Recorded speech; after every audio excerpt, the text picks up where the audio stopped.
Ano, di ka sa basta. Wow, nandito kami sa International Airport. So, sa Tourist Farm Hotel and Resort. So, well, papasok na kami. Nandito kami sa Tourist Farm Hotel and Resort. So, yan. So, look at the place. 7.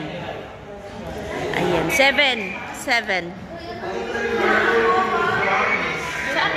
Saan mo daw tayo? Saan po tayo? May naka-reserve yata tayo, di ba? Jetro Busan ba? Ha? Ano po pangalan?